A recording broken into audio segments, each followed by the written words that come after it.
भक्त बंधुओं, आज की ये शिव कथा हर उस माता पिता के लिए है जो दिन रात अपने बच्चों की सलामती, उनकी उम्र और उनके भविष्य को लेकर चिंतित रहते हैं।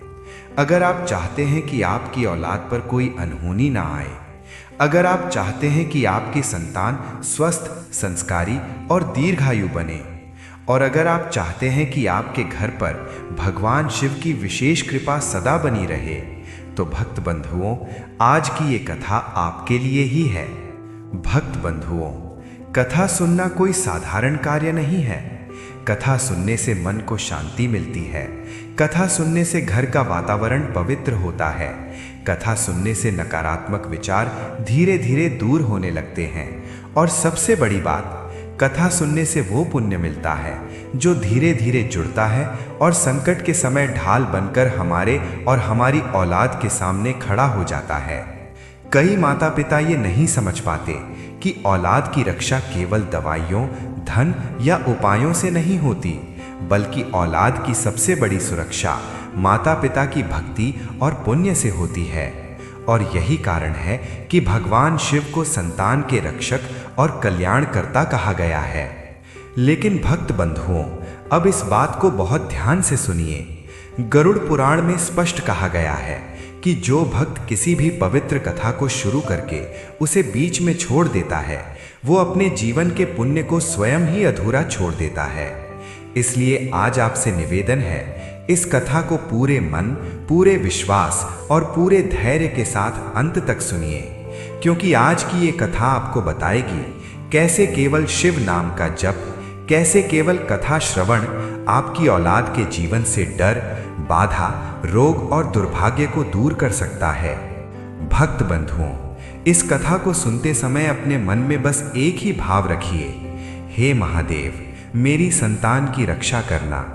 और कथा शुरू होने से पहले कमेंट में हर हर महादेव लिखकर भगवान शिव के नाम का स्मरण कीजिए, क्योंकि नाम जप से ही कृपा का द्वार सबसे पहले खुलता है।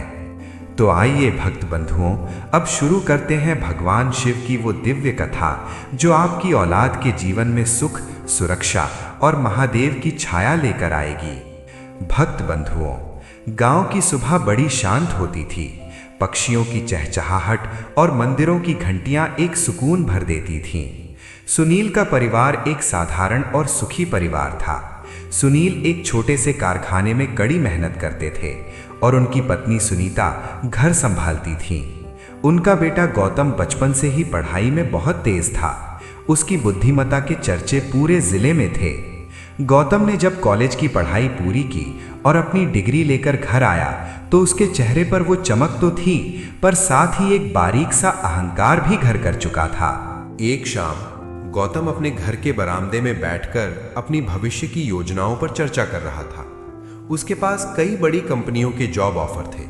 वो अपनी माँ और पिता को अपनी उपलब्धियां बता रहा था। बेटा, तुम्हारी मेहनत रंग लाई। गांव के लोग भी कह रहे हैं कि गौतम ने सबका नाम रोशन कर दिया। भगवान की दया है कि आज हमारा सपना सच हो रहा है। पिताजी, ये सब भगवान की दया नहीं, बल्कि मेरी रातों की नींद हराम करने का नतीजा है। मैंने दिन रात एक करके पढ़ाई की, लाइब्रेरी में घंटों बिताए और मुश्किल परीक्षाओं को पास किया। इसमें भगवान का क्या लेना देना? अगर मैं सोता रहता और केवल मंदिर में पूजा करता, तो क्या ये नौकरियां मेरे पास आती? सुनील चुप हो गए। उनके चेहरे पर एक उदासी आई। लेकिन गौतम यहां नहीं रुका। उसने अपनी किताबों की ओर इशारा किया। आज की दुनिया ज्ञान और विज्ञान की है। इंसान चांद पर पहुंच गया है, बीमारियां मिटा रहा है, और हम अभी भी इसी अंधविश्वास में फंसे हैं कि कोई ऊपर बैठा हमारी तकदीर लिख रहा है। नहीं पिताजी, तकदीर इंसान खुद अपनी मेहनत और दिमाग से लिखता है। मुझे अपने ज्ञान पर पूरा भरोसा है। मैं शहर जा रहा हूं और दिखा दूंगा कि बिना किसी सहारे के भी ऊंचाई पर कैसे पहुंचा जाता है। सुनीता, जो रसोई से ये सब सुन रही थी, बाहर आई। उनके हाथ में पूजा की थाली थी। उन्होंने गौतम के सिर पर हाथ रखा। बेटा, बुद्धि और मेहनत जरूरी है, पर यह बुद्धि देने वाला भी वही महादेव है। अहंकार मत कर, क्योंकि ऊपर वाला जब देता है तो वो परीक्षा भी लेता है। गौतम खींचते हुए बोला। माँ, फिर वही पुरानी बातें। आपकी ये मंदिर वाली बातें सुनने में अच्छी लगती हैं, पर असल जिंदगी में काम नहीं आती। मुझे किसी परीक्षा का डर नहीं है, क्योंकि मेरा ज्ञान ही मेरी ढाल है। आप बस अपनी पूजा पाठ तक सीमित रहें, मुझे सफलता की सीढ़ियां चढ़ने दें। गौतम की आवाज में एक ऐसी खनक थी जो आत्मविश्वास की कम और घमंड की ज्यादा थी। उसे लगता था कि उसने संसार के रहस्यों को समझ लिया है। वो हर बात को तर्क की तराजू पर तौलता था। उसके लिए भावनाएं और आस्था केवल कमजोर लोगों की निशानी थी। वो शहर जाने की तैयारी में ऐसा डूबा था कि उसने अपने माँ बाप के चेहरों पर झलकी उस चिंता को भी नजरअंदाज कर दिया। शहर जाने से एक रात पहले गांव में शिव मंदिर में विशेष आरती थी। गांव के सभी लोग वहां मौजूद थे। गौतम के पिता सुनील ने गौतम से साथ चलने को कहा। बेटा, कल तुम शहर जा रहे हो, एक बार भोलेनाथ के दर्शन कर लो, मन को शांति मिलेगी और यात्रा मंगलमयी होगी। ठा हा हा हा हा। शांति? पिताजी, मुझे शांति काम पूरा होने के बाद मिलती है, पत्थर की मूर्ति के सामने खड़े होने से नहीं। आप जाइए, मुझे पैकिंग करनी है। वैसे भी मुझे उस लंबी कतार में खड़े होकर समय बर्बाद करना पसंद नहीं है। गौतम का ये अहंकार उसके व्यक्तित्व का हिस्सा बन गया था।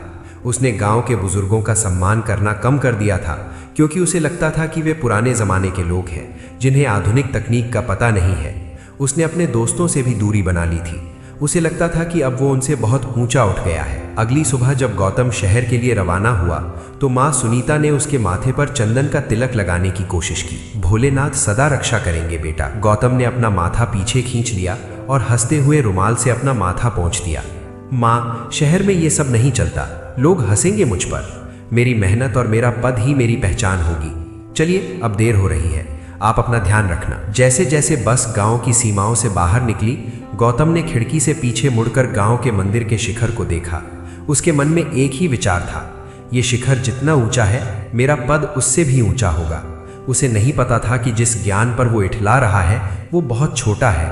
वो अपनी सफलता के रथ पर सवार था, पर उस रथ के पहिए कब मिट्टी में धंस जाएंगे इसका उसे अंदाजा भी नहीं था। गौतम के लिए सफलता का मतलब था अधिक पैसा, बड़ा घर और लोगों का उसके सामने झुकना।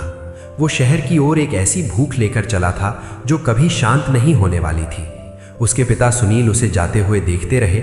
उनके मन में एक ही बात चल रही थी कि उनका बेटा शायद बहुत बड़ा बन गया है, इतना बड़ा कि अब उसके घर में उसके माता पिता और उनके ईश्वर के लिए जगह कम पड़ने लगी है। अहंकार की ये ऊंची उड़ान गौतम को बादलों के ऊपर ले जा रही थी, जहां से उसे जमीन बहुत छोटी और तुच्छ दिख रही थी। वो भूल गया था कि पेड़ जितना भी ऊंचा हो जाए उसकी जड़ें जमीन में ही होती हैं, और जो जड़ों का अपमान करता है, हवा का एक तेज झोंका उसे मिट्टी में मिलाने के लिए काफी होता है। गौतम शहर में बस चुका था। उसने एक आलीशान अपार्टमेंट लिया और उसकी जीवन शैली पूरी तरह बदल गई। महीने में एक दो बार जब वो गांव आता तो वो घर कम और किसी बड़े दफ्तर का मालिक ज्यादा लगता था।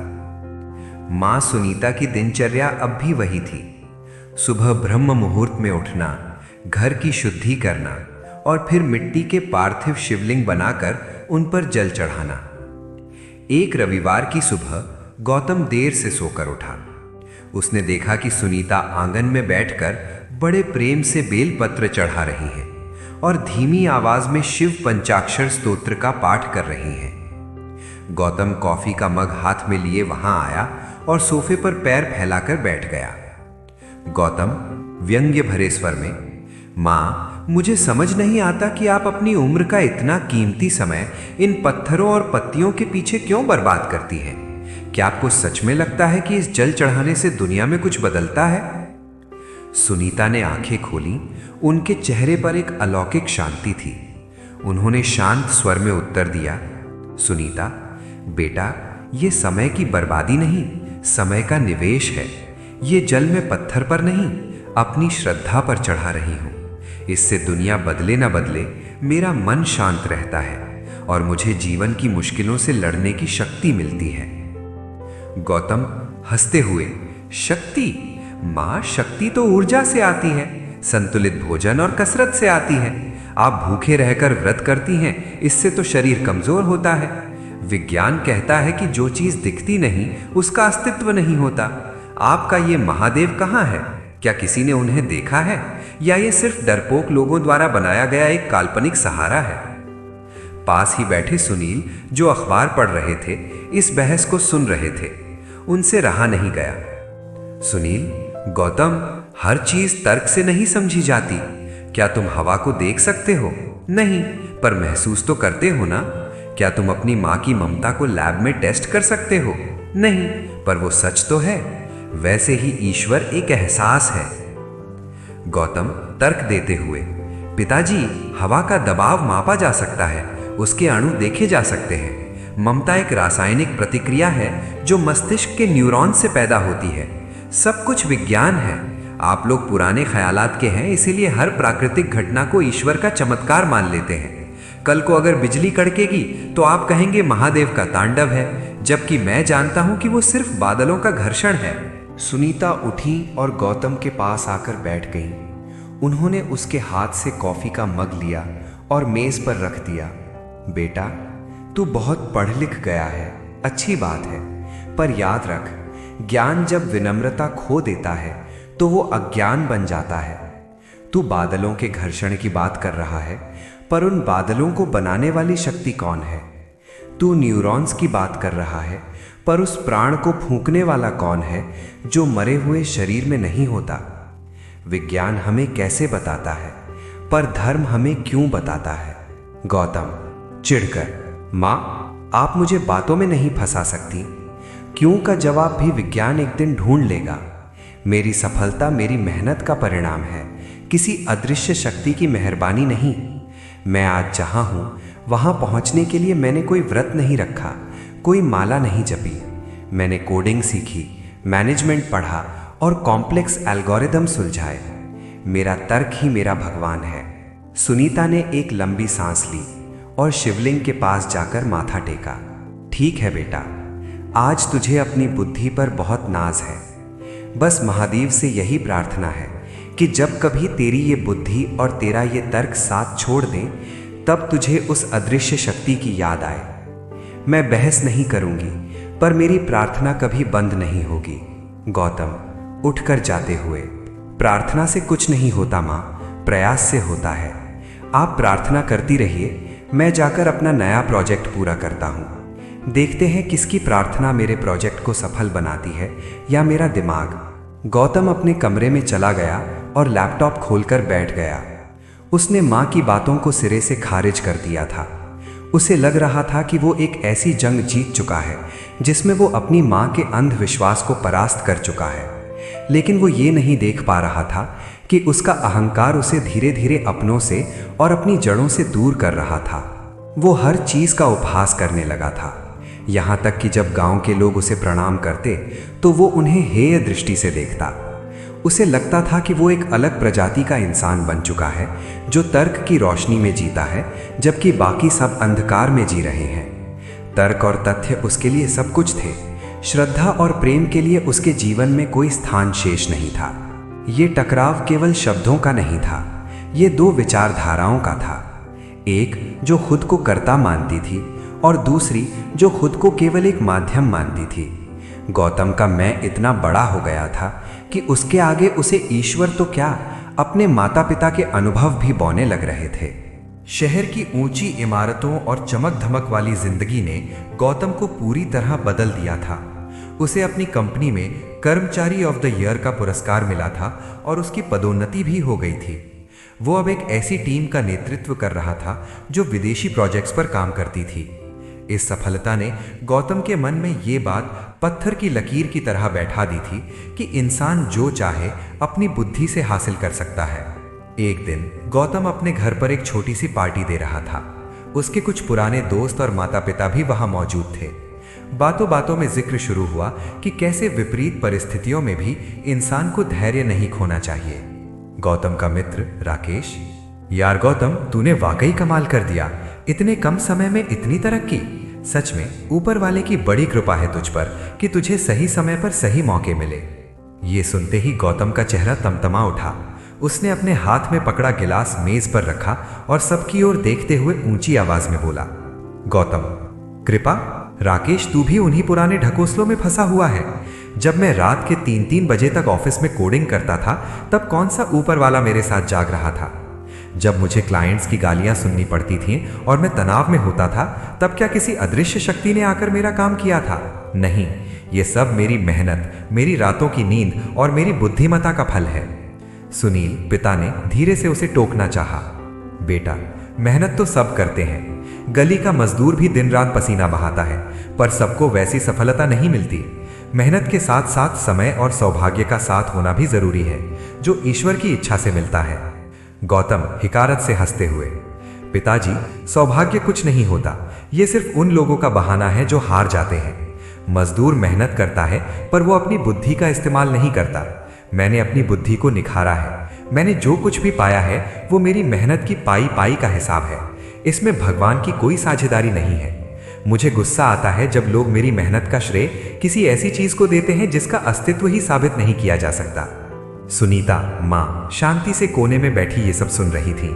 उन्होंने देखा कि गौतम का चेहरा घमंड से लाल हो गया है। सुनीता, बेटा, तू कह रहा है कि तूने अपनी बुद्धि से सब पाया, पर यह बुद्धि तुझे किसने दी?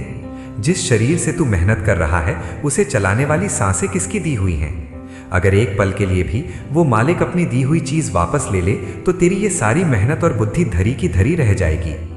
गौतम कठोरता से, माँ, सांसें लेना एक जैविक प्रक्रिया है जिसे ऑक्सीजन और फेफड़े नियंत्रित करते हैं। आप हर चीज में उस मालिक को मत घसीटिए। मुझे किसी का एहसान स्वीकार करना पसंद नहीं है, चाहे वो भगवान ही क्यों ना हो। मैंने अपनी दुनिया खुद बनाई है और मैं इसका इकलौता राजा हूं। मेरी मेहनत ही मेरा मंत्र है और मेरा ज्ञान ही मेरी शक्ति है। गौतम के दोस्त सन्न रह गए। उसकी आवाज में एक ऐसा अहंकार था जिसे शब्दों में बयान करना मुश्किल था। उसे लग रहा था कि उसने कुदरत के नियमों को मात दे दी है। उसने अपने बैंक बैलेंस और अपने पद को अपनी ढाल बना लिया था। पार्टी खत्म होने के बाद जब सब चले गए तो गौतम ने अपनी मां की ओर देखा, जो हाथ में रुद्राक्ष की माला लिए चुपचाप जाप कर रही थी। गौतम, मां, कल मुझे 1 करोड़ का बोनस मिला है। मैं आपके लिए एक सोने की चेन लाया हूं, इसे पहनिए और ये रुद्राक्ष की माला उतार दीजिए, ये पुराने जमाने की लगती है। सुनीता, बेटा, तेरी सोने की चेन मुझे वो सुकून नहीं दे सकती जो ये महादेव की माला देती है। तू जिस बोनस पर गर्व कर रहा है, दुआ कर कि वो तेरे काम आए, पर मेरा धन तो ये नाम ही है। गौतम सिर झटक कर अपने कमरे में चला गया। उसे लगा कि उसके माता पिता कभी उसकी ऊंचाइयों को नहीं समझ पाएंगे। उसने खुद को एक ऐसे कमरे में बंद कर लिया था जहां केवल मैं, मेरा और मेरी मेहनत की गूंज थी। वो भूल चुका था कि ऊंचे पहाड़ों पर चढ़ने वाले अक्सर ये भूल जाते हैं कि नीचे की जमीन ही उन्हें थामे हुए हैं। उसका गुमान अब उस सीमा पर था जहां से पतन की शुरुआत होती है। शहर की रफ्तार और कॉरपोरेट जगत की ऊंचाइयों ने गौतम के व्यक्तित्व पर एक कठोर परत चढ़ा दी थी। अब वो केवल एक सॉफ्टवेयर इंजीनियर नहीं, बल्कि एक बड़ी टीम का मैनेजर बन चुका था। उसके रहने का अंदाज, बोलने का लहजा और यहां तक कि अपनों को देखने का नजरिया भी बदल गया था। वो अब लग्जरी गाड़ियों में घूमता, महंगे सूट पहनता और केवल उन लोगों से मिलता जो उसके बराबर के स्टेटस के थे। एक दिन ऑफिस में गौतम अपने केबिन में बैठा था। उसका एक जूनियर कर्मचारी जो गांव से आया था, अपनी मेज पर महादेव की एक छोटी सी फोटो लगाकर काम कर रहा था। गौतम की नजर उस पर पड़ी और वो भड़क उठा। गौतम सख्त लहजे में, अविनाश, ये क्या है? ये ऑफिस है या कोई मंदिर? यहां लॉजिक चलता है, मैजिक नहीं। ये फोटो अभी हटाओ। मुझे यहां अंधविश्वास नहीं, प्रोडक्टिविटी चाहिए। अविनाश घबराते हुए, सर, ये बस मन की शांति के लिए है, मुझे इससे प्रेरणा मिलती है। गौतम ठहाका मारते हुए, प्रेरणा कोड लिखने से और डेडलाइन पूरी करने से मिलती है, किसी तस्वीर के आगे सिर झुकाने से नहीं। याद रखो, तुम्हारी बुद्धि ही तुम्हारा असली भगवान है। गौतम का ये बदला हुआ स्वभाव अब उसके घर तक भी पहुंच गया था। जब उसके पिता सुनील उसे फोन करते तो वो अक्सर चिड़चिड़ा जाता। सुनील फोन पर, बेटा, घर आए बहुत दिन हो गए। तुम्हारी माँ तुम्हारी मनपसंद खीर बनाकर राह देख रही है, इस रविवार आ जाओ। गौतम बेरुखी से, पिताजी, आप लोग समझते क्यों नहीं? मैं अब वो गांव वाला गौतम नहीं हूं जिसके पास खाली समय हो। मेरी एक एक मिनट की कीमत हजारों में है। खीर तो मैं यहाँ किसी भी 5 स्टार होटल में खा सकता हूँ, और वैसे भी मुझे वहां आकर वो प्रवचन नहीं सुनने जो माँ हर समय देती रहती हैं। गौतम ने अपने कमरे से पुरानी तस्वीरें, माँ की दी हुई छोटी सी गीता और घर का बना सामान हटाकर आधुनिक शो पीस लगा दिए थे। उसे लगता था कि ये सब उसकी नई पहचान के खिलाफ है। एक बार उसके कुछ हाई प्रोफाइल दोस्त घर आए। माँ सुनीता ने उनके लिए चाय बनाई और साथ में प्रसाद का एक दाना भी दे दिया। गौतम को यह देखकर बहुत शर्मिंदगी महसूस हुई। गौतम दोस्तों के सामने, सॉरी गाइस, माँ अभी भी पुरानी आदतों में फंसी हुई हैं। मॉम कितनी बार कहा है कि मेरे प्रोफेशनल सर्कल के लोगों के सामने ये सब मत किया करो। ये लोग प्रोग्रेसिव हैं, इन्हें ये सब प्रसाद वगैरह ऑकवर्ड लगता है। सुनीता दुखी मन से, बेटा ये तो भगवान का आशीर्वाद है, इसमें शर्म कैसी। गौतम, आशीर्वाद से बिल नहीं भरे जाते माँ। मेरी मेहनत से जो पद मिला है उसे मेंटेन करने के लिए मुझे मॉडर्न दिखना पड़ता है। आप अपनी ये भक्ति अपने कमरे तक ही रखें तो बेहतर होगा। गौतम के भीतर अब केवल मैं और मेरा पद ही बचा था। वो भूल गया था कि जिस ऊंची इमारत पर वो खड़ा है उसकी नींव उसके माता पिता के संस्कारों और उनकी प्रार्थनाओं पर टिकी थी। उसे अब गरीब लोग, बीमार लोग और यहाँ तक कि आस्था रखने वाले लोग कमजोर और अनपढ़ लगने लगे थे। सफलता की इस चकाचौंध ने उसे इतना अंधा कर दिया था कि उसे अपनों का प्यार भी बोझ लगने लगा था। उसे लगने लगा था कि वो एक मशीन है जिसे केवल जीतना और आगे बढ़ना आता है। पर वो ये नहीं जानता था कि मशीनें कितनी भी उन्नत क्यों ना हो, बिजली कटते ही वो बेजान लोहा बन जाती हैं। समय अपनी गति से चलता रहा और गौतम शहर की भीड़ भाड़ और अपनी महत्वाकांक्षाओं के जंगल में पूरी तरह खो गया। अब वो साल में एक बार भी गांव नहीं जाता था। मां सुनीता और पिता सुनील के लिए वो अब केवल एक आवाज रह गया था जो महीने में एक बार औपचारिकता निभाने के लिए फोन पर सुनाई देती थी। गौतम के लिए गांव का घर अब एक पुराना खंडहर जैसा था जिसकी यादें उसे परेशान करती थीं। एक दिन सुनीता ने फोन किया। उनकी आवाज में कंपन था और आंखों में बरसों का इंतजार। सुनीता, बेटा इस बार सावन के सोमवार पर गांव में बहुत बड़ा मेला लग रहा है। सब लोग अपने बच्चों के साथ आ रहे हैं। क्या तू 2 दिन के लिए नहीं आ सकता? तेरी याद बहुत आती है। गौतम लैपटॉप पर काम करते हुए बेरुखी से, मां मैंने आपसे कितनी बार कहा है कि मुझे ये मेले ठेले पसंद नहीं है। वहां धूल मिट्टी और भीड़ के अलावा कुछ नहीं होता और मेरा कैलेंडर अगले 3 महीनों तक बुक्ड है। मैं एक दिन की भी छुट्टी नहीं ले सकता। आप लोग बेकार में भावुक होते रहते हैं। सुनीता रुआसी आवाज में, पैसे और काम तो पूरी जिंदगी रहेंगे बेटा, पर हम अब बूढ़े हो रहे हैं। क्या पता अगला सावन हम देख पाए या नहीं। गौतम गुस्से में, माँ ये इमोशनल ब्लैकमेलिंग बंद कीजिए। मैं यहाँ आपके लिए ही तो कमा रहा हूँ। मैंने हर महीने आपके खाते में पैसे डाल दिए हैं। आपको जो चाहिए मंगा लीजिए, पर मुझसे समय की उम्मीद मत रखिए। मेरा रिश्ता अब इस कॉर्पोरेट वर्ल्ड से है, उस पिछड़े गांव से नहीं। गौतम ने फोन काट दिया। उसे जरा भी एहसास नहीं हुआ कि उस पार बैठी मां का दिल टूट गया है। उसके लिए रिश्ते अब केवल ट्रांजैक्शन यानी लेन देन बन गए थे। उसे लगता था कि पैसे भेज देना ही बेटे का धर्म है।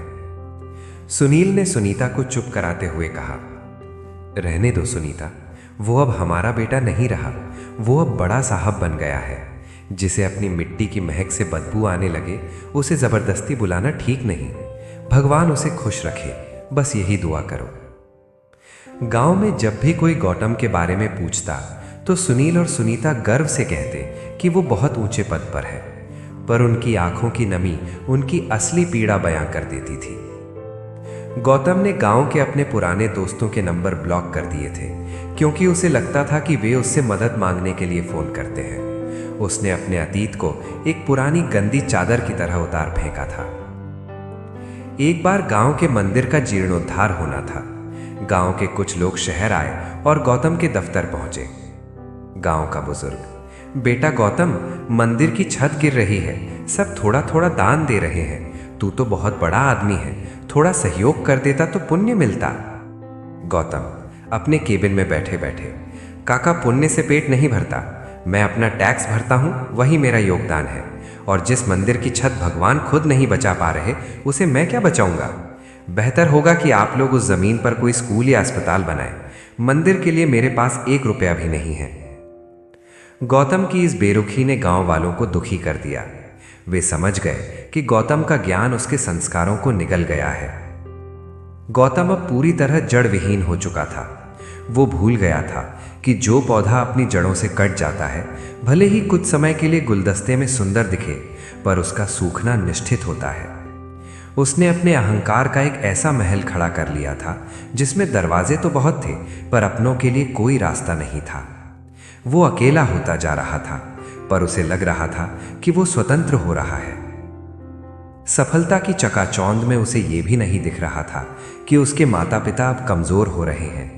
उसे लगता था कि पैसा हर मुसीबत को टाल देगा, पर कुदरत का कानून कुछ और ही था। जब जड़ें टूटती हैं तो सबसे पहले वो हिस्सा गिरता है जो सबसे ऊंचा होने का गुमान करता है। शहर की चकाचौंध में डूबे गौतम के लिए एक शाम वैसी ही थी जैसी हर रोज होती थी। ऑफिस की मीटिंग्स, फाइल्स और करोड़ों के प्रोजेक्ट्स। लेकिन गांव में उस छोटे से घर के आंगन में जहां से गौतम की जिंदगी शुरू हुई थी, वहां एक सन्नाटा पसर गया था। पिता सुनील, जो हमेशा चुपचाप मेहनत करते थे, अचानक आंगन में गिर पड़े। मां सुनीता की चीख निकल गई। पड़ोसी भागे आए और उन्हें गांव के छोटे से सरकारी अस्पताल ले जाया गया। डॉक्टर ने देखते ही कह दिया, हालत गंभीर है, इन्हें तुरंत शहर के बड़े अस्पताल ले जाना होगा। सुनीता ने कांपते हाथों से गौतम को फोन लगाया। 10 बार रिंग जाने के बाद गौतम ने झुंझलाते हुए फोन उठाया। गौतम, मां, मैंने कितनी बार कहा है कि ऑफिस के समय फोन मत किया करो, मैं एक बहुत जरूरी प्रेजेंटेशन दे रहा हूं। सुनीता रोते हुए, बेटा, तेरे बाबूजी, वे अचानक गिर गए। डॉक्टर कह रहे हैं कि दिल का दौरा पड़ा है, उन्हें शहर लाना पड़ेगा। तू जल्दी से किसी बड़े अस्पताल में बात कर ले। गौतम के माथे पर सिलवटें आ गईं। उसे पिता की चिंता से ज्यादा अपने काम में आने वाली बाधा की फिक्र थी। गौतम, मां, आप घबराइए मत, मैं अभी अपने असिस्टेंट को बोलकर एम्बुलेंस और शहर के सबसे महंगे प्राइवेट अस्पताल में बेड बुक करवा देता हूं। मेरे पास पैसे की कोई कमी नहीं है, आप बस उन्हें लेकर पहुंचिए, मैं वहां किसी को भेज दूंगा।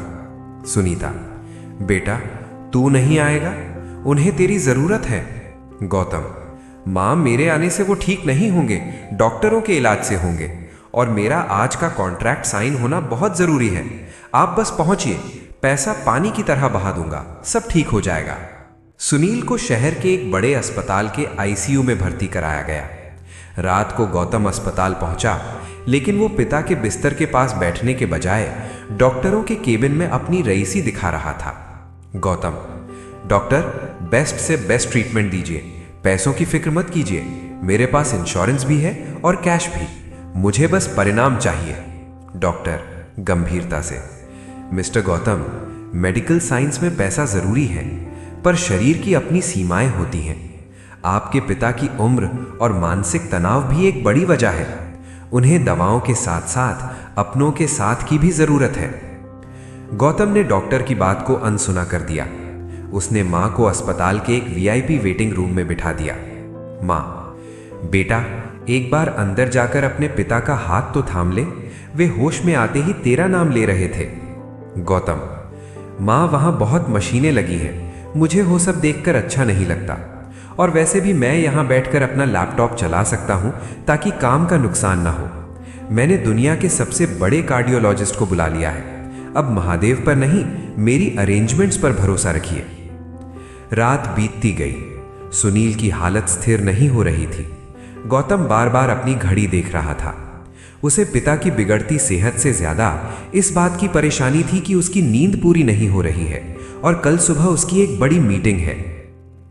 सुनीता अस्पताल के कोने में बैठकर अपनी रुद्राक्ष की माला फेर रही थी। गौतम ने उन्हें देखा और पास आकर बोला, मां, यहां बैठकर माला फेरने से कुछ नहीं होगा। जो काम ये मशीनें और महंगी दवाइयां कर रही हैं, वो आपकी ये लकड़ी की गुड़िया नहीं कर सकती। देखिए, मैंने अस्पताल को 5 लाख एडवांस दे दिए हैं। पैसा ही असली भगवान है जो मौत को भी टाल सकता है। सुनीता ने आंख भरी हुई आवाज में कहा, बेटा, पैसा दवा खरीद सकता है पर प्राण नहीं। तू जिस तकनीक पर घमंड कर रहा है वो भी उसी के इशारे पर चलती है। दुआ कर कि वो रहम करे। गौतम हंस दिया। उसे लगा कि मां की बातें हमेशा की तरह अंधविश्वास से भरी हैं। लेकिन उस रात अस्पताल की उस ठंडी गलियारे में गौतम को पहली बार एहसास हुआ कि कुछ चीजें ऐसी हैं जिन्हें वो अपने कीबोर्ड से कंट्रोल नहीं कर सकता। पिता की उखड़ती सांसों की आवाज उन मशीनों के बीप बीप स्वर में कहीं दब गई थी। ये नियति का पहला संकेत था। गौतम का पैसा और पद उसे एक वीआईपी रूम तो दिला सकते थे, पर उसके पिता की आंखों में जो तड़प थी अपने बेटे के स्पर्श के लिए, वो उसे नहीं खरीद सकता था। संकट घर की दहलीज पार कर चुका था, लेकिन गौतम अभी भी अपने अहंकार के कवच में सुरक्षित महसूस कर रहा था। उसे नहीं पता था कि ये तो बस शुरुआत है। अस्पताल के आईसीयू के बाहर का गलियारा सफेद रोशनी से नहाया हुआ था, लेकिन गौतम के मन में केवल काले आंकड़ों का हिसाब चल रहा था। पिता की हालत नाजुक थी, पर गौतम का ध्यान बार बार अपने मोबाइल पर आने वाले स्टॉक मार्केट के अपडेट्स और ऑफिस के ईमेल्स पर जा रहा था। उसे लग रहा था कि उसने शहर के सबसे महंगे अस्पताल में पिता को भर्ती कराकर अपना फर्ज पूरा कर दिया है। सुबह जब मुख्य डॉक्टर राउंड पर आए तो गौतम उनके पीछे पीछे केबिन तक गया। गौतम अधिकारपूर्ण स्वर में, डॉक्टर, 3 दिन हो गए हैं और मेरे पिता अभी भी वेंटिलेटर पर हैं। मैंने सुना है कि आपके पास विदेश से आई नई मशीनें हैं, आप उनका इस्तेमाल क्यों नहीं कर रहे? बिल की चिंता मत कीजिए, मैं आपको ब्लैंक चेक देने को तैयार हूं। डॉक्टर शांति से, मिस्टर गौतम, चिकित्सा विज्ञान केवल मशीनों और पैसों का नाम नहीं है। शरीर की अपनी रिकवरी पावर होती है। आपके पिता का दिल बहुत कमजोर हो चुका है। इस समय उन्हें मशीनों से ज्यादा शांति और शायद किसी चमत्कार की जरूरत है। गौतम चिढ़कर, चमत्कार? डॉक्टर, आप जैसा पढ़ा लिखा आदमी ये शब्द इस्तेमाल कर रहा है? चमत्कार कमजोरों का सहारा है। मैं आपको मोटी फीस दे रहा हूं ताकि आप अपना विज्ञान इस्तेमाल करें। अगर आपके पास बेहतर इलाज नहीं है तो मैं इन्हें एयर एम्बुलेंस से दिल्ली या विदेश ले जाऊंगा। पैसा मेरा गुलाम है और मैं अपने पिता को पैसे के दम पर ठीक करवा कर रहूंगा। डॉक्टर ने बस एक ठंडी आह भरी और अपने काम में लग गए। गौतम बाहर आया और अपनी माँ के पास पहुंचा, जो फर्श पर बैठकर प्रार्थना कर रही थी। गौतम, माँ उठिए यहाँ से, लोग क्या कहेंगे कि इतने बड़े मैनेजर की माँ जमीन पर बैठी है। और ये रोना धोना बंद कीजिए। मैंने डॉक्टर को साफ कह दिया है कि जितना पैसा चाहिए ले लो, पर मुझे नतीजा चाहिए। पैसे से मैंने आज तक हर समस्या खरीदी है, पिताजी की बीमारी भी खरीद लूंगा। सुनीता दुखी मन से, बेटा, बीमारी खरीदी नहीं जाती, काटी जाती है। तू जिस पैसे की अकड़ दिखा रहा है वो उस विधाता के आगे कागज का टुकड़ा है। देख, तेरे बाबूजी की आंखों में जो डर है उसे तेरा चेक नहीं मिटा सकता। एक बार अंदर जाकर उनसे बात कर, उन्हें बता कि तू उनके पास है। गौतम झुंझलाकर, मेरे पास फालतू की बातें करने का समय नहीं है माँ, मुझे ऑफिस जाना है, एक बड़ी डील साइन होनी है। अगर मैं वहां नहीं गया तो करोड़ों का नुकसान होगा। अस्पताल में मेरी मौजूदगी से क्या होगा? यहाँ नर्सें हैं, डॉक्टर हैं, मशीनें हैं, मैंने सबको पैसे खिला दिए हैं, वे इनका ख्याल रखेंगे। गौतम ने अपनी जेब से नोटों की एक गड्डी निकाली और वार्ड बॉय की तरफ उछाल दी। सुनो, मेरे पिता का ख्याल रखने में कोई कमी नहीं होनी चाहिए। ये लो एडवांस, और माँ आपको जो खाना चाहिए मंगा लीजिए, मैंने कैंटीन में बोल दिया है। सुनीता ने उन नोटों की तरफ भी नहीं देखा। उनकी नजरें तो बस आईसीयू के उस कांच के दरवाजे पर टिकी थीं, जहां उनके पति मौत से लड़ रहे थे। गौतम को लग रहा था कि उसने मैनेजमेंट कर लिया है। उसने अपनी सफलता के मद में ये मान लिया था कि दुनिया की हर चीज, यहां तक कि सांसें भी खरीदी जा सकती हैं। उसने माँ की एक न सुनी और अपनी महंगी कार में बैठकर ऑफिस की ओर निकल गया। उसे लगा कि उसने अपनी जिम्मेदारी पूरी कर दी है। रास्ते में वो मन ही मन सोच रहा था, लोग क्यों कहते हैं कि जिंदगी अनिश्चित है? अगर आपके पास पर्याप्त पैसा है तो आप अनिश्चितता को भी कंट्रोल कर सकते हैं। उसका ये भ्रम अब उस सीमा पर था जहां से प्रकृति उसे एक ऐसा सबक सिखाने वाली थी जिसे वो कभी नहीं भूल पाएगा। वो ये भूल गया था कि जब विधाता का प्रहार होता है तो तिजोरियों के ताले खुद ब खुद खुल जाते हैं और इंसान दाने दाने के लिए नहीं बल्कि एक पल के सुकून और एक सांस के लिए तरस जाता है। गौतम का पैसा उसकी आंखों पर पट्टी बन चुका था और अब नियति उस पट्टी को खोलने के लिए एक भयानक प्रलय की तैयारी कर रही थी। अस्पताल की उस मशीनी दुनिया में जहां हर तरफ केवल बीप बीप की आवाजें और दवाइयों की गंध थी, सुनीता ने एक कोने को अपना मंदिर बना लिया था। अस्पताल के परिसर में ही एक छोटा सा प्राचीन शिव मंदिर था। जब गौतम अपनी बड़ी बड़ी गाड़ियों में बैठकर ऑफिस की डील्स फाइनल करने निकल जाता, तब सुनीता उस मंदिर की सीढ़ियों पर जाकर बैठ जाती। उनके हाथ में एक छोटी सी पीतल की लुटिया थी और मन में महादेव का अनवरत जाप। उन्होंने मंदिर के शिवलिंग को अपनी करुणा भरी आंखों से देखा और जल चढ़ाते हुए उनकी आंखों से आंसू छलक पड़े। सुनीता रुआसी आवाज में, हे त्रिलोकीनाथ, हे शंभु, आज एक माँ और एक पत्नी आपके सामने झोली फैलाकर बैठी है। लोग कहते हैं कि आप भोले हैं, सबकी सुनते हैं। मेरे पति उस कमरे में मशीनों के सहारे सांस ले रहे हैं। डॉक्टर कहते हैं कि पैसा बहुत है पर उम्मीद कम। पर मुझे उन मशीनों पर नहीं, आपके इस निर्गुण स्वरूप पर भरोसा है। उनकी सांसों की डोर अपने हाथ में थामे रखना प्रभु। सुनीता की ये पुकार केवल अपने पति के लिए नहीं थी, उन्हें अपने बेटे के पतन का उससे भी बड़ा दुख था। उन्होंने अपने आंसू पोंछे और फिर से हाथ जोड़ लिए। सुनीता, हे महादेव, मेरे पति की देह को तो वैद्य और डॉक्टर संभाल लेंगे, पर मेरे बेटे की आत्मा को कौन बचाएगा? उसे अपने ज्ञान और धन का ऐसा रोग लगा है कि उसे अपनों की पीड़ा भी नहीं दिखती। वो तुझे पत्थर कहता है, वो श्रद्धा का मजाक उड़ाता है।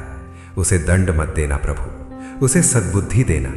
उसका अहंकार तोड़ दीजिए, चाहे जैसे भी, पर उसे फिर से मेरा वही सरल गौतम बना दीजिए जिसे दूसरों का दुख देखकर रोना आता था। अस्पताल के कर्मचारी और अन्य लोग सुनीता को देखते और कहते, बेचारी माँ, बेटा इतना अमीर है पर माँ आज भी यहाँ पत्थरों के आगे सिर पटक रही है। पर सुनीता को किसी की बातों से कोई फर्क नहीं पड़ता था। वो घंटों मंदिर में बैठी रहती। उन्होंने अन्न का त्याग कर दिया था। वे केवल महादेव का चरणामृत पीकर जीवित थीं। एक दोपहर गौतम अचानक अस्पताल आया। उसने माँ को मंदिर में बैठा देखा तो उसका पारा चढ़ गया। वो तेजी से माँ के पास पहुंचा और उनका हाथ पकड़कर उठाया। माँ, ये क्या तमाशा है? मैंने आपके लिए अस्पताल में सबसे अच्छा कमरा बुक किया है, एसी लगा है, वहां जाकर आराम कीजिए। यहाँ धूप में बैठकर अपना स्वास्थ्य क्यों बिगाड़ रही हैं? और ये क्या मांग रही हैं आप इस पत्थर से? जो काम मेरे 5 लाख के इंजेक्शन नहीं कर पाए, वो आपकी ये मौन प्रार्थनाएं करेंगी। सुनीता शांति से, बेटा, तूने दवा और दुआ का फर्क कभी समझा ही नहीं। तूने पैसा दिया है, वो तेरा धर्म है। मैं प्रार्थना कर रही हूं, ये मेरा विश्वास है। तू देख लेना गौतम, जब तेरी सारी साइंस और तेरा सारा पैसा हाथ खड़े कर देगा, तब यही पत्थर तुझे रास्ता दिखाएगा। गौतम हंसते हुए, माँ, आप बहुत भोले हैं। मेरी साइंस कभी हाथ खड़े नहीं करती, वो और उन्नत होती जाती है। पिताजी की हालत आज थोड़ी बेहतर है और डॉक्टर कह रहे हैं कि ये नई दवाओं का असर है। इसमें आपकी प्रार्थना का कोई हाथ नहीं है। चलिए अब यहाँ भीड़ मत लगाइए। सुनीता कुछ नहीं बोली। वे जानती थी कि अहंकार जब चरम पर होता है तो कान बहरे हो जाते हैं। उन्होंने बस मन ही मन महादेव से कहा, प्रभु, ये नादान है, इसे क्षमा करना। सुनीता की पुकार मौन थी, पर उसमें वो शक्ति थी जो कैलाश तक पहुंचती थी। वे जानती थी कि महादेव की लाठी बेआवाज होती है। गौतम जिसे अपनी जीत समझ रहा था, वो दरअसल उसकी आखिरी परीक्षा की तैयारी थी। मां की प्रार्थना एक ढाल बन रही थी, क्योंकि नियति अब गौतम के उस घमंड को जड़ से उखाड़ने के लिए एक भयानक झंझावात भेजने वाली थी। उस रात जब गौतम शहर की सड़कों पर अपनी तेज रफ्तार कार में निकला, उसे अंदाजा भी नहीं था कि उसकी मां की यही मौन पुकार उसकी जिंदगी की आखिरी उम्मीद बनने वाली थी। शहर की रातें चकाचौंध से भरी होती हैं, पर उस रात आसमान में घने काले बादल छाए हुए थे। गौतम एक बहुत बड़ी बिजनेस पार्टी से लौट रहा था। उसने उस रात करोड़ों की एक नई डील पक्की की थी और वो कामयाबी के नशे में चूर था। उसकी महंगी स्पोर्ट्स कार शहर की खाली सड़कों पर हवा से बातें कर रही थी। कार के भीतर तेज संगीत बज रहा था और गौतम मन ही मन सोच रहा था, आज मैं जो कुछ भी हूं सिर्फ अपनी वजह से हूं। दुनिया मेरे कदमों में है। तभी अचानक मौसम ने करवट ली। तेज बारिश शुरू हो गई और सड़कों पर फिसलन बढ़ गई। गौतम ने अपनी कार की रफ्तार कम करने के बजाय और बढ़ा दी। उसे अपनी तकनीक और अपनी ड्राइविंग पर इतना भरोसा था कि उसे लगा कि वो कुदरत की इस बाधा को भी पार कर लेगा। गौतम खुद से बड़बड़ाते हुए, ये बारिश मेरा रास्ता क्या रोकेगी? मेरी कार में दुनिया के बेहतरीन ब्रेक्स और सेफ्टी फीचर्स हैं। जो लोग डरते हैं वे धीरे चलते हैं। मैं गौतम हूं, मैं रुकना नहीं जानता। तभी एक मोड़ पर सामने से एक तेज रोशनी वाली ट्रक आई। सड़क पर कीचड़ और पानी होने के कारण गौतम की कार अनियंत्रित होकर फिसलने लगी। उसने पूरी ताकत से ब्रेक दबाया, पर जिस बेहतरीन तकनीक पर उसे गुमान था वो उस गीली सड़क पर नाकाम साबित हुई। उसकी कार सड़क के डिवाइडर को तोड़ते हुए एक बड़े पेड़ से जा टकराई। एक जोरदार धमाका हुआ। लोहे की वो मजबूत चादर कागज की तरह मुड़ गई। कार के भीतर लगे एयर बैग्स खुले, पर टक्कर इतनी जबरदस्त थी कि गौतम का सिर स्टीयरिंग से जा टकराया। चारों तरफ कांच के टुकड़े बिखर गए। कार का इंजन धुआं छोड़ने लगा और गौतम का शरीर खून से लथपथ होकर उसी मलबे में फंस गया। उस सुनसान सड़क पर मदद के लिए कोई नहीं था। गौतम ने अपनी आंखें खोलने की कोशिश की, पर उसकी पलकें भारी हो रही थीं। उसे अपने पैरों में असह्य दर्द महसूस हुआ। वो जो कुछ देर पहले खुद को दुनिया का राजा समझ रहा था, अब अपनी सीट बेल्ट खोलने तक की ताकत नहीं रख पा रहा था। गौतम कराहते हुए, बचाओ, कोई है? मेरा फोन कहाँ है? मेरा फोन। उसका महंगा स्मार्टफोन दूर सड़क पर जाकर टूट चुका था। उसका पैसा, उसका पद, उसकी रईसी, सब कुछ उस समय बेमानी हो चुके थे। जिस मौत को वो पैसे से खरीदने की बात करता था, आज वही मौत उसके सामने खड़ी थी। उसने खिड़की से बाहर देखा। दूर एक धुंधली सी रोशनी नजर आ रही थी। उसे अपनी माँ का चेहरा याद आया। उसे अपनी माँ की वो बात याद आई, बेटा, अहंकार मत कर, विधाता की परीक्षा बहुत कठिन होती है। गौतम की सांसें उखड़ने लगी। उसे महसूस हुआ कि उसका शरीर ठंडा पड़ रहा है। वो जिसे विज्ञान और लॉजिक कहता था, वो अब उसे मरने से नहीं रोक पा रहे थे। तभी कार के पास कुछ आहट हुई। कुछ राहगीरों ने गाड़ी को रुका हुआ देखा और मदद के लिए दौड़े। पहला राहगीर, ओह, बहुत बुरा एक्सीडेंट है, गाड़ी तो पूरी खत्म हो गई है, जल्दी करो, अंदर कोई फंसा है। दूसरा राहगीर, अरे ये तो कोई बहुत बड़ा आदमी लग रहा है, देखो कितनी महंगी गाड़ी है, पर इसके प्राण तो संकट में हैं। जब उसे गाड़ी से बाहर निकाला जा रहा था, गौतम अर्ध बेहोशी की हालत में था। उसे बस इतना सुनाई दिया कि कोई कह रहा था, अस्पताल ले चलो, शायद ही बच पाए। गौतम के मन में आखिरी विचार यही आया कि आज उसके करोड़ों रुपए उसे इस मलबे से बाहर नहीं निकाल पाए, बल्कि वे साधारण लोग उसे बचा रहे थे जिनका वो कभी उपहास उड़ाता था। अंधेरी रात, गिलती बारिश और सड़क पर बिखरा खून गौतम के अहंकार की इतिश्री कर रहे थे। वो एक्सीडेंट केवल उसकी कार का नहीं, उसकी विचारधारा का था। जब गौतम की आंखें खुलीं, तो उसे अपने चारों ओर सफेद दीवारें और दवाइयों की तीखी गंध महसूस हुई। वो उसी अस्पताल के एक दूसरे वार्ड में था जहां उसके पिता भर्ती थे। फर्क सिर्फ इतना था कि कुछ दिन पहले वो यहाँ एक मालिक की तरह आया था और आज वो एक असहाय मरीज बनकर लेटा था। उसके शरीर के कई हिस्सों में पट्टियां बंधी थीं और एक पैर को ऊपर टांग कर रखा गया था। उसके चेहरे पर टांके लगे थे और हिलना डुलना तो दूर, वो ठीक से बोल भी नहीं पा रहा था। जो आवाज दफ्तर में गूंजती थी, आज वो एक धीमी कराह में बदल चुकी थी। गौतम मन ही मन, ये मुझे क्या हो गया, मैं हिल क्यों नहीं पा रहा हूं? Nurse, doctor. जब नर्स अंदर आई तो गौतम ने अपनी आंखों से इशारा किया। वो कुछ पूछना चाहता था, पर गले से शब्द नहीं निकल रहे थे। नर्स धीमे स्वर में, मिस्टर गौतम, शांत रहिए, आपका बहुत बुरा एक्सीडेंट हुआ था। आपकी रीढ़ की हड्डी और पैरों में गंभीर चोटें आई हैं। भगवान का शुक्र मानिए कि आप जिंदा हैं। कुछ देर बाद डॉक्टर आए। ये वही डॉक्टर थे जिनका गौतम ने कुछ दिन पहले अपमान किया था। डॉक्टर ने उसकी रिपोर्ट देखी और एक ठंडी सांस ली। गौतम लड़खड़ाती आवाज में, डॉक्टर, मुझे ठीक कर दीजिए, जितना पैसा चाहिए ले लीजिए, मुझे कल एक मीटिंग में जाना है। डॉक्टर गंभीरता से, गौतम जी, अब पैसा आपकी मदद नहीं कर सकता। आपकी नसें दब गई हैं और शरीर का निचला हिस्सा सुन्न पड़ चुका है। हम पूरी कोशिश कर रहे हैं, लेकिन अब सब कुछ आपके शरीर की क्षमता और ऊपर वाले की मर्जी पर निर्भर है। आपकी वो महंगी तकनीक आपको अस्पताल तक तो ले आई, पर अब आपको फिर से चलाने की ताकत हमारे पास नहीं है। गौतम सन्न रह गया। वो छत की ओर देखता रहा। उसे अपनी बेबसी का एहसास होने लगा। उसे प्यास लगी थी, पर वो खुद उठकर पानी का गिलास भी नहीं उठा सकता था। उसे करवट बदलनी थी, पर उसे 2 वार्ड बॉय की मदद लेनी पड़ रही थी। जो इंसान कहता था कि मैं अपना रास्ता खुद बनाता हूं, आज वो एक एक कदम के लिए दूसरों का मोहताज था। अस्पताल के उस बिस्तर पर लेटे लेटे उसे याद आया कि कैसे वो अपने पिता की बीमारी का मजाक उड़ाता था। उसे याद आया कि कैसे उसने अपनी माँ की प्रार्थनाओं को कमजोरों का सहारा कहा था।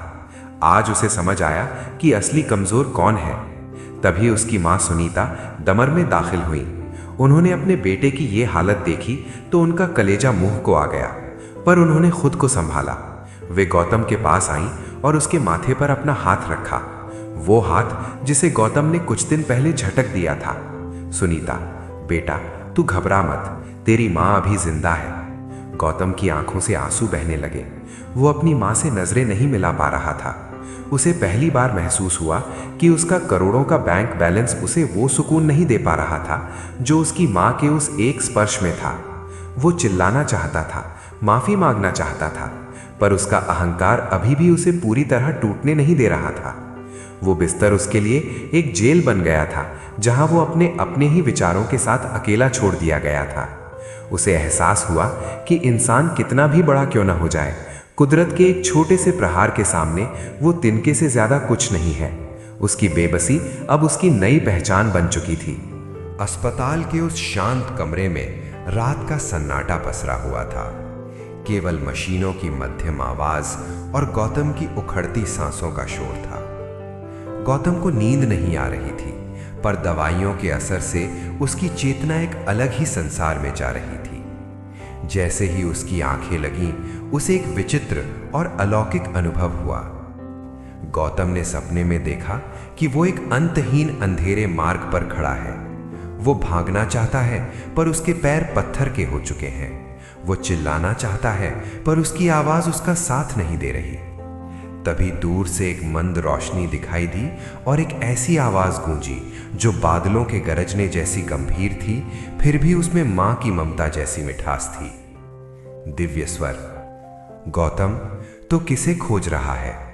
अपनी उस बुद्धि को जिसने तुझे इस मोड़ पर ला खड़ा किया, या उस धन को जो आज तुझे छूने तक नहीं आ रहा? गौतम ने कांपते हुए चारों ओर देखा, पर वहां कोई शरीर नहीं था, केवल एक असीम ऊर्जा महसूस हो रही थी।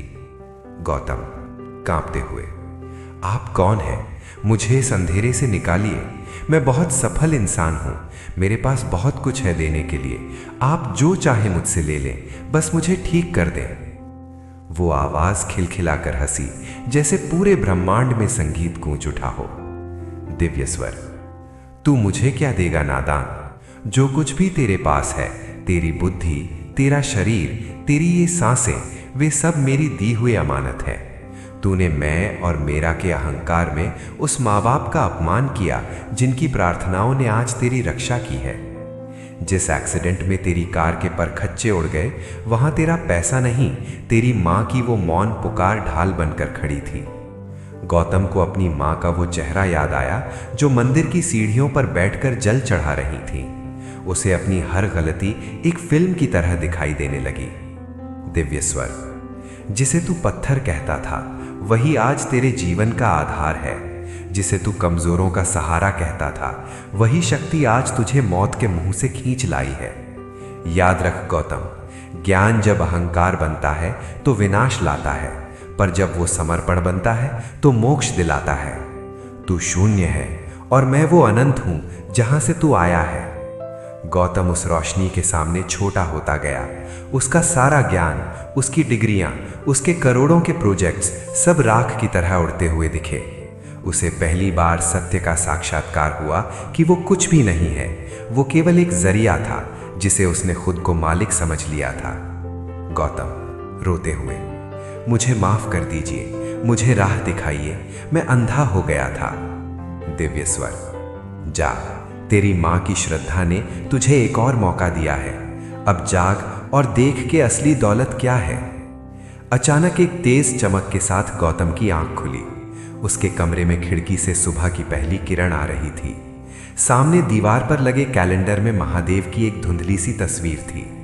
गौतम ने पहली बार उस तस्वीर को नफरत से नहीं, बल्कि एक असीम कृतज्ञता से देखा। उसकी चेतना लौट आई थी, पर उसका अहंकार उस सपने की आग में जलकर राख हो चुका था। उसे समझ आ गया था कि महादेव मंदिर में नहीं, बल्कि उस सत्य में है जिसे उसने आज तक ठुकराया था। सुबह की ताज़ी हवा खिड़की से आ रही थी, लेकिन गौतम के मन में उस सपने की गूंज अभी भी ताज़ा थी। वो चुपचाप लेटा हुआ अपने हाथों को देख रहा था।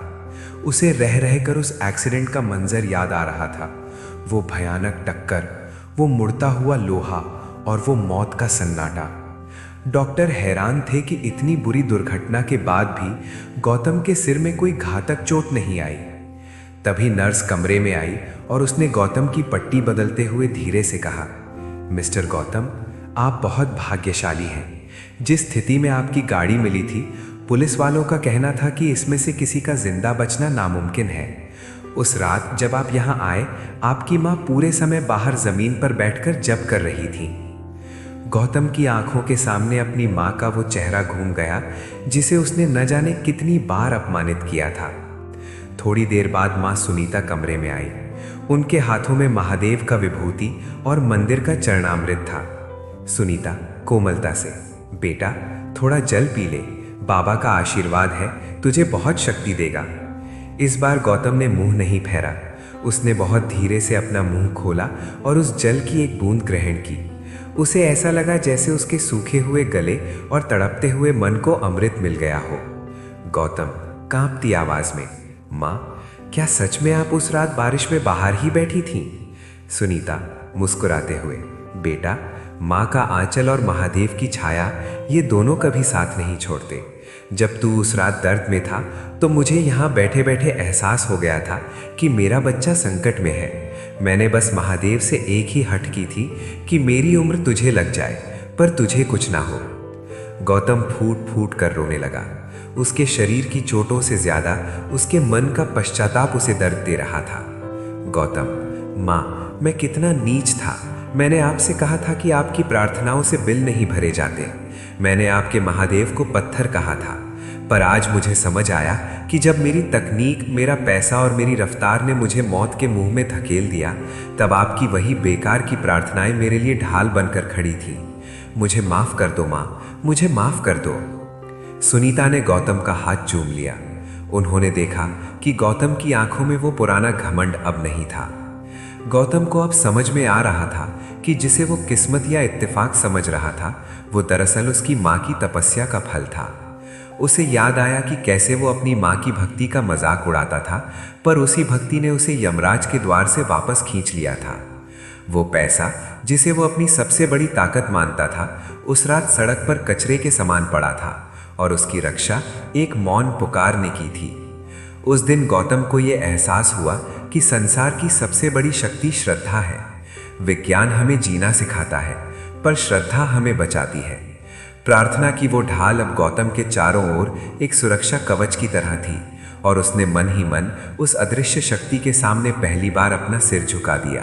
विचारों के साथ अस्पताल के उस कमरे में दोपहर की शांति थी, लेकिन गौतम के भीतर एक तूफान मचा हुआ था। वो बिस्तर पर स्थिर लेटा था, पर उसका मन उन तमाम यादों की गलियों में दौड़ रहा था जहां उसने केवल अपनी सत्ता और सामर्थ्य का झंडा फहराया था। माँ सुनीता पास ही बैठी भगवत गीता का पाठ कर रही थी। गौतम उन्हें गौर से देख रहा था। उनके चेहरे की झुर्रियां, उनकी सफ़ेद होती जुल्फें और उनकी शांत आंखें। उसे याद आया कि कैसे उसने इन आंखों में कई बार आंसू दिए थे। अचानक गौतम का संयम टूट गया। उसकी आंखों के कोर भीगने लगे और देखते ही देखते वो हिचकियां लेकर रोने लगा। सुनीता घबरा कर उठी। क्या हुआ बेटा? कहीं बहुत ज्यादा दर्द हो रहा है? मैं डॉक्टर को बुलाऊं? गौतम रुआंसी आवाज में, नहीं माँ, डॉक्टर को मत बुलाओ। ये दर्द शरीर का नहीं है, ये उस पाप का है जो मैंने बरसों से अपनी आत्मा पर लाद रखा था। माँ मैं कितना अंधा था। मुझे लगा था कि मैं सबसे बुद्धिमान हूँ। मुझे लगा कि मैं दुनिया को मुट्ठी में कर सकता हूँ, पर हकीकत में मैं उस छोटे बच्चे से भी गया गुजरा था जिसे ये नहीं पता कि उसका असली रक्षक कौन है। गौतम के आंसू उसके तकिए को भिगो रहे थे। वो पश्चाताप की उस अग्नि में जल रहा था जो पुराने मैल को साफ कर देती है। गौतम, माँ मुझे वो दिन याद आ रहे हैं जब मैं आपकी पूजा की थाली को ठोकर मार देता था। मुझे वो दिन याद आ रहे हैं जब मैं बाबूजी की बीमारी पर पैसे का रौब झाड़ता था। मैंने आप दोनों को पुराने ख्यालात का कहकर अपमानित किया, पर आज मेरी सारी आधुनिकता ने मुझे इस बिस्तर पर लावारिस छोड़ दिया। अगर आपकी दुआएं ना होती तो आज मेरा ये शरीर किसी सड़क के किनारे बेजान पड़ा होता। सुनीता ने उसके आंसू पोंछे, पर गौतम रुक नहीं रहा था। उसका अहंकार जो एक ऊंची दीवार की तरह खड़ा था, अब ढह चुका था। गौतम, माँ मैं महादेव से कैसे माफ़ी मांगूं? मैंने उन्हें पत्थर कहा, मैंने कहा कि वे केवल कमज़ोरों का सहारा है, पर आज मुझे समझ आया कि असली कमज़ोर तो मैं था, जो अपने ही पैसों के घमंड में कैद था। माँ, क्या वे मुझे माफ़ करेंगे? क्या मैं फिर से उनके सामने सिर झुकाने के काबिल हूँ? सुनीता ने गौतम का हाथ अपने हाथ में लिया और बहुत ही शांत स्वर में कहा, बेटा, महादेव तो करुणा के सागर हैं। वे तो केवल एक सच्चे आंसू के प्यासे होते हैं। जब इंसान अपना मैं त्याग देता है और उनकी शरण में आता है तो वे उसे गले लगा लेते हैं। तेरे ये आंसू आज तेरी सारी नफरत और तेरे अहंकार को धो रहे हैं। आज तेरा पुनर्जन्म हुआ है गौतम। गौतम को उस पल महसूस हुआ कि जैसे उसके सीने से एक बहुत बड़ा बोझ उतर गया हो। वो रोता रहा, पर उस रोने में एक अजीब सा सुकून था। उसे अब अपनी पद प्रतिष्ठा, अपनी महंगी कार और अपने बैंक बैलेंस की कोई फिक्र नहीं थी। उसे बस इस बात का सुख था कि उसने अपनी गलती मान ली थी। अहंकार का वो पर्दा गिर चुका था जिसने उसे अपनों और सत्य से दूर रखा था। वो पश्चाताप के हर आंसू के साथ खुद को हल्का महसूस कर रहा था। उस दिन गौतम ने जान लिया कि दुनिया की सबसे कठिन विजय स्वयं पर और अपने अहंकार पर विजय पाना है। हफ्तों के इलाज और माँ की सेवा के बाद वो दिन आ ही गया जब गौतम को अस्पताल से छुट्टी मिली। डॉक्टरों ने इसे किसी चमत्कार से कम नहीं माना कि गौतम फिर से अपने पैरों पर खड़ा हो पाया था। शहर की उस चकाचौंध वाली जिंदगी को छोड़कर गौतम ने सबसे पहले एक ही जिद की, माँ, मुझे गांव जाना है। मुझे उसी मिट्टी में जाना है जिसे मैं भूल चुका था। जैसे ही गौतम की गाड़ी गांव की सीमा में दाखिल हुई, उसे हर पेड़, हर खेत और वो पुराना शिव मंदिर एक नई रोशनी में नहाया हुआ सा लगा। जब गाड़ी घर के दरवाजे पर रुकी तो पिता सुनील, जो अब काफी हद तक ठीक हो चुके थे, लाठी के सहारे बाहर आए। गौतम गाड़ी से उतरा। उसकी आंखों में अब वो चमक नहीं थी जो घमंड से आती थी, बल्कि वो नमी थी जो विनम्रता से आती है। उसने देखा कि उसके पिता की कमर झुक गई थी और उनके चेहरे पर इंतजार की लकीरें गहरी हो गई थीं। गौतम दौड़ कर गया और बिना एक शब्द बोले अपने पिता के चरणों में साष्टांग प्रणाम किया। सुनील हैरानी और ममता के साथ, अरे बेटा, ये क्या कर रहा है? तू तो बड़ा आदमी है, शहर का साहब है। गौतम पिता के पैर पकड़कर रोते हुए, नहीं पिताजी, मैं कोई साहब नहीं हूँ। मैं तो बस आपका वही छोटा सा नादान गौतम हूँ जो भटक गया था। मुझे माफ़ कर दीजिए पिताजी। मैंने अपनी सफलता के नशे में आपको और माँ को बहुत दुख पहुँचाया। मैंने जिसे अपनी मेहनत समझा वो दरअसल आपकी प्रार्थनाओं का फल था। मुझे अपनी शरण में ले लीजिए। सुनील की आंखों से भी आंसू बह निकले। उन्होंने झुककर अपने बेटे को उठाया और उसे अपने सीने से लगा लिया। ये केवल दो शरीरों का मिलन नहीं था, बल्कि एक टूटे हुए रिश्ते का फिर से जुड़ना था। पास ही खड़ी माँ ये सब देख रही थी। गौतम मुड़ा और माँ के चरणों को स्पर्श किया। माँ, आपने कहा था कि जब बुद्धि और तर्क साथ छोड़ देंगे तब महादेव याद आएंगे। आज मैं आपकी भक्ति की उस हार स्वीकार करता हूँ और अपने अहंकार की हार पर खुश हूँ। आपने मुझे मरकर फिर से जीना सिखा दिया। पूरे गांव में ये खबर फैल गई कि गौतम बदल गया है। जो लोग कभी उसकी बेरुखी से डरते थे, आज वे उसे अपनी मिट्टी से जुड़ा हुआ देखकर दंग थे। गौतम ने उस दिन अपने महंगे सूट उतारकर साधारण कुर्ता पायजामा पहन लिया। उसे उस सादगी में जो सुख मिला वो उसे करोड़ों के सौदों में भी कभी नहीं मिला था। उस शाम पूरा परिवार एक साथ आंगन में बैठा। कोई मोबाइल नहीं, कोई लैपटॉप नहीं, बस एक दूसरे का साथ और दिल से निकली बातें। गौतम ने महसूस किया कि जिसे वो पिछड़ापन कहता था, वही असल में जीवन का सबसे बड़ा सत्य और आधार है, अपनों का प्यार। माँ की गोद में सिर रखकर वो बच्चा बन गया था और उसकी ममता की छाया में उसने अपने जीवन की सबसे बड़ी शांति पाई। भक्तों, गौतम की ये गाथा हमें ये परम सत्य सिखाती है कि हम अपनी बुद्धि और धन पर चाहे जितना अभिमान कर लें, लेकिन नियति की एक छोटी सी चोट हमारे अस्तित्व को धूल में मिला सकती है। ये कथा हमें समझाती है कि सफलता बुरी नहीं है, लेकिन जब वो सफलता अहंकार का रूप लेकर हमें अपनों से और ईश्वर से दूर कर दे तो वो पतन का कारण बन जाती है। असली शक्ति पैसों में नहीं, बल्कि माँ बाप के आशीर्वाद और महादेव की कृपा में होती है। याद रखिएगा, ईश्वर हमसे कुछ छीनते नहीं, वे बस हमारे भीतर के मैं को तोड़ते हैं ताकि हम सत्य को देख सकें। इसलिए जीवन में कितनी भी ऊंचाई पालें, अपनी जड़ों और विनम्रता को कभी ना छोड़ें, क्योंकि अंत में केवल हमारा कर्म और समर्पण ही हमारे साथ रहता है। भक्त बंधुओं, अब ये पावन शिव कथा अपने अंतिम चरण में प्रवेश कर चुकी है और अंत में इस कथा की जो सबसे बड़ी सीख है, उसे अपने हृदय में उतार लेना ही इस कथा को सुनने का सच्चा फल है। भक्त बंधुओं, ये कथा हमें सिखाती है कि जीवन में चाहे कितनी भी परेशानियां क्यों ना आ जाएं, अगर मन में श्रद्धा हो और हृदय में महादेव का नाम बसता हो तो कोई भी संकट स्थायी नहीं रहता। ये कथा हमें ये भी सिखाती है कि औलाद की रक्षा केवल धन या उपायों से नहीं होती, बल्कि माता पिता की भक्ति, संयम और पुण्य से होती है। जब घर में रोज कथा सुनी जाती है, जब मन में शिव नाम चलता रहता है, तो वही नाम घर की दीवारों की तरह परिवार और संतान की रक्षा करता है। भक्त बंधुओं, भगवान शिव दिखावे की भक्ति से नहीं, सच्चे मन से प्रसन्न होते हैं। जो भक्त अपने काम करते हुए भी महादेव का स्मरण करता है, जो दूसरों के दुख में साथ देता है, जो किसी का बुरा नहीं सोचता, महादेव उसी भक्त के जीवन में शांति और समाधान का मार्ग खोलते हैं। ये कथा हमें ये भी याद दिलाती है कि अहंकार, क्रोध और नकारात्मक सोच मनुष्य को अंदर से कमजोर कर देती है, लेकिन क्षमा, सेवा और भक्ति उसी मनुष्य को महादेव के चरणों तक पहुंचा देती है।